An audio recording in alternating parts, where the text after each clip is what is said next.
pessoal, Marcelo aqui novamente. Bom, eu quero fazer um outro texto sobre o Papa Francisco, né? Um outro áudio, e para eu fazer isso aqui eu fui buscar 2 textos lá de 2013, que é o ano em que ele chegou ao papado, né?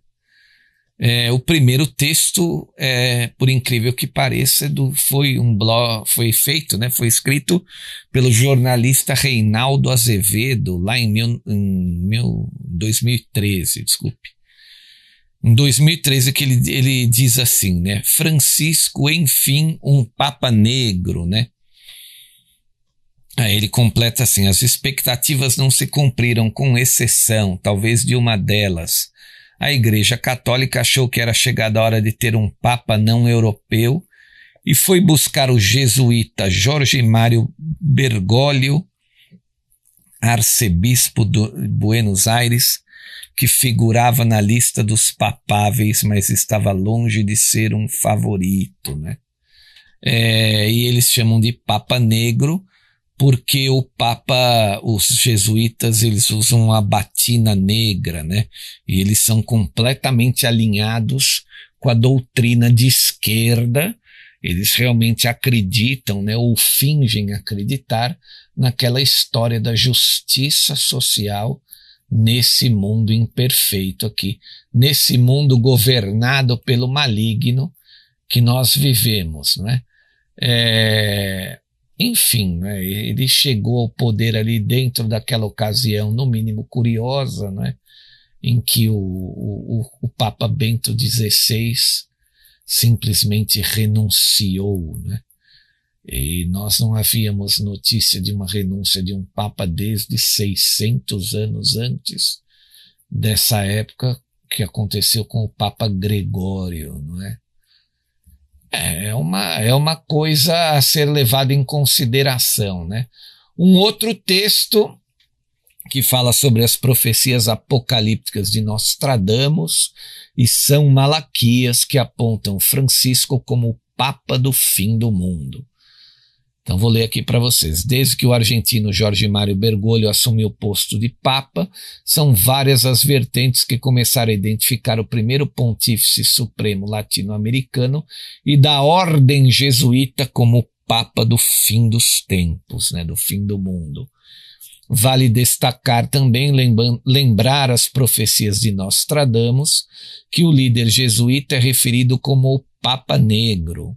A respeito disso, o profeta disse que um Papa negro no trono do Vaticano seria o último antes de o mundo sucumbir ao apocalipse. Disse também que a princípio haveria doenças letais como advertência. Depois surgirão pragas, morrerão animais e muitas catástrofes acontecerão. Mudanças climáticas e finalmente começarão as guerras e as invasões do Rei Negro.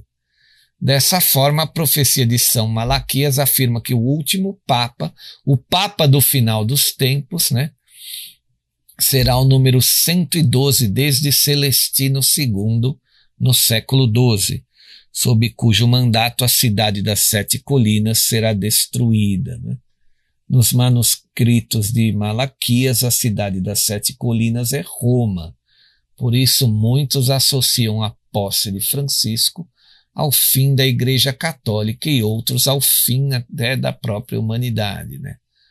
Além disso, o Papa atual, o Papa Francisco, é o número 112, realmente, desde a época anunciada pelo profeta São Malaquias, né?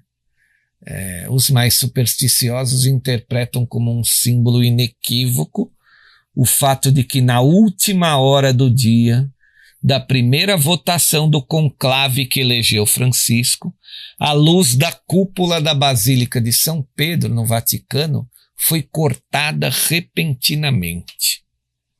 Como se isso não bastasse, um raio atingiu a cúpula da Basílica de São Pedro também, um dia depois do Papa Bento XVI ter renunciado.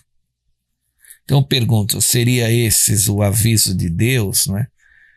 Enfim, vocês começam a perceber que a lógica, a análise científica, a análise política, a análise geopolítica, a espiritualidade, a religiosidade, elas estão todas convergendo para um mesmo ponto, não é?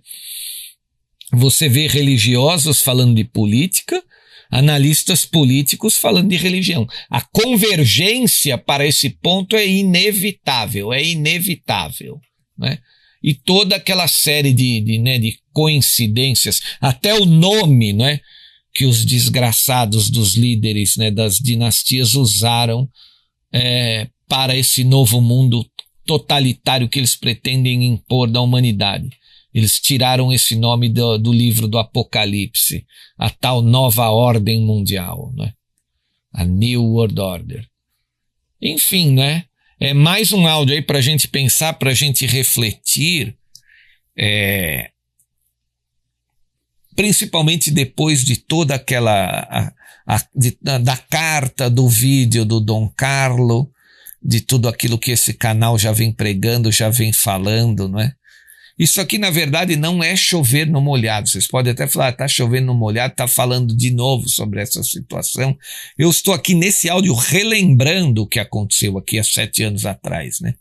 Da posse do Papa e de tudo que foi dito ali na época sobre ele, não é? E é só a gente ter a ideia de que o retorno desse conflito pela Aliança da Terra foi retomado um pouco antes do Papa pedir a renúncia, né, do Papa Bento XVI, então, pedir a sua renúncia. Não é coincidência, tá? Pode até parecer não uma coincidência, não é. O Papa renunciou na mesma época em que todas aquelas espionagens da NSA explodiram na mídia, na época em que o Edward Snowden foi lá e correu, se mandou para a Rússia, né? A coisa ficou preta para ele dentro dos Estados Unidos, porque ele fez a denúncia. Aí veio o senhor Barack Obama dizer na mídia que o poder governamental, né, que as agências não espionavam cidadãos comuns, né, porque já tinha gente achando que a NSA estava espionando a transa dele com a esposa, né? Um verdadeiro absurdo. Aquilo acendeu uma incógnita muito grande na cabeça da população, principalmente daqueles que não são tão esclarecidos assim, não é? Enfim, é mais um ponto a ser pensado, né? Se esse é realmente o Papa Negro do fim dos tempos ou não. O fato é que as ações desse Papa são muito estranhas, né? Por exemplo, ele não presta atenção nos anarquistas chilenos ateando fogo nas igrejas. Mas ele vai lá e fala do fogo na Amazônia, que é o discurso globalista, né? Ele não presta atenção no Partido Comunista Chinês reprimindo os cristãos na China. Mas ele vai lá e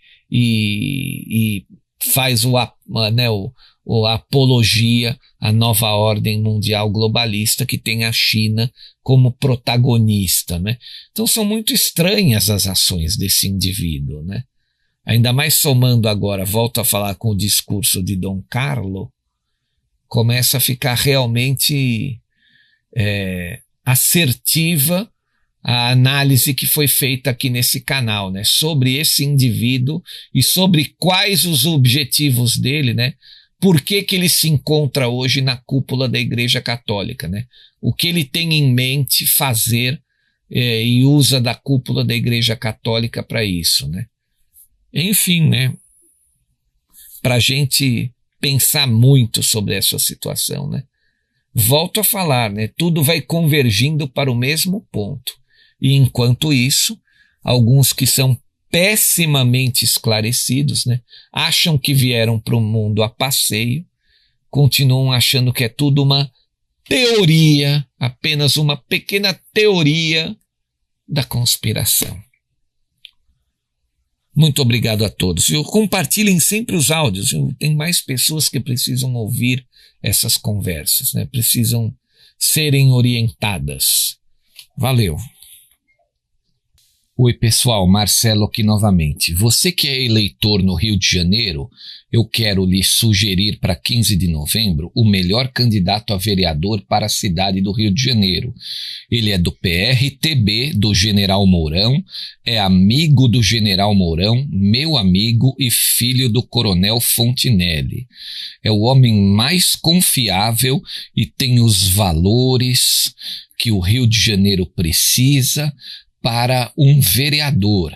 Eu tenho certeza que você, carioca, votando no Felipe Fontinelli 28728, não vai se arrepender. O Felipe é o melhor para o Rio de Janeiro. Muito obrigado.